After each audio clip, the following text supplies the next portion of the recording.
All right, so my name is Nicholas Kovacs, and I'm going to be presenting on the role of forensic psychology in predicting incidences of rape and sexual assault. So to start with just a basic definition of what forensic psychology is, it's basically taking the principles and theories and concepts of psychology and applying it to a legal setting in the criminal world. Another way to understand what forensic psychologists do is thinking about just human behavior and applying it to criminal behavior and trying to understand the relationship there.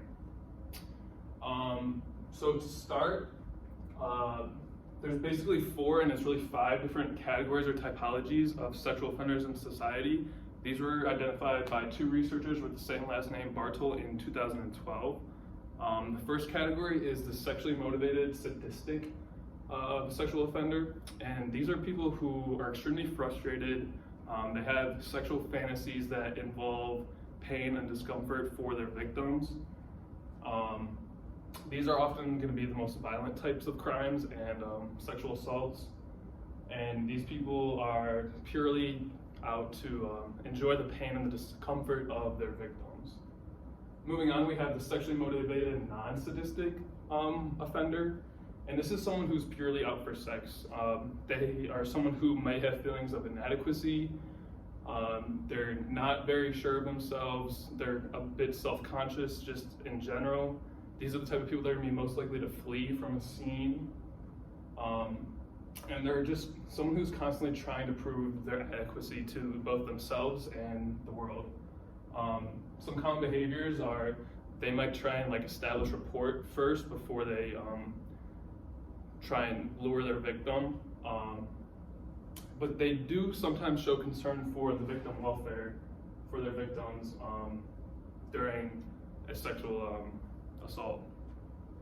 So moving on, we have the opportunistic sexual offender, and this is someone who basically is in the right place at the right time, and they decide that today's the day that they want to commit their crime.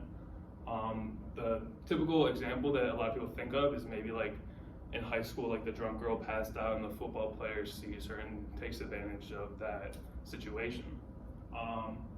Common behaviors include evidence of impulsivity, indifference to the welfare of their victim, and they don't really show a whole lot of force more than what's necessary to get their victim to comply.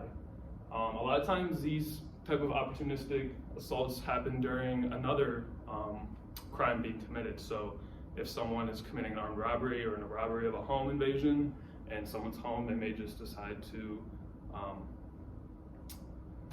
go ahead and commit another crime during the crime that they're committing. Next, we have the vindictive sexual offender, and this is someone who's driven by anger and resentment towards women specifically. They're pretty much out to degrade, harm, and humiliate their victims. They believe they're serving a bigger cause and that women should basically just be rid of the world entirely.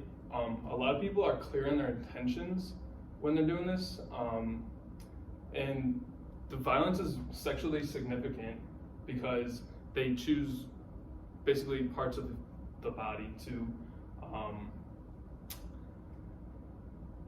humiliate their victims, and there's a difference from vindictive and sadistic because of the motivations involved. The sadistic person is going to enjoy, they need that discomfort and pain from their victim for their gratification. The vindictive person has kind of a higher goal and a higher ideology going on. And then the final category is pervasively angry sexual offender. And this is someone who is basically just angry at the world, is kind of how we characterize them and describe them.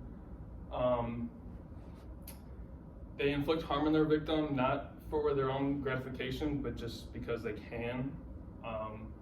Typically, they'll verbally and physically assault their victims. They usually display unsocialized and antisocial behavior in society.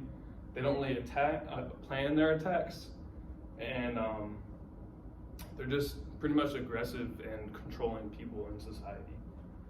So moving on, the typologies, they certainly have their limits, but they are helpful to identify similarities and differences between individual cases and offenders in general. Some of the drawbacks are obviously that these typologies are not useful to a victim, and no offender is going to fit nicely into one category, really. What happens more often is an offender displays multiple typologies over different offenses. So there are some risk factors that I would like to point out that aggravate the situation and can lead to a higher incidence of rape and sexual assault happening. Obviously, alcohol and drugs are a big one. Underage kids at parties, college kids at parties, late night at bars. This is where people are the most vulnerable for sexual assault. History of violence, and also I have pro athletes up there, which is not a mistake. I did that intentionally because there's a correlation between football players and sexual assaults, and that's something that was real. Just because of the violence that gets drilled into you from a young age, and day after day, it takes a toll. And finally, childhood sexual victimization and also increases the risk to grow up and later victimize others as well. So, yeah.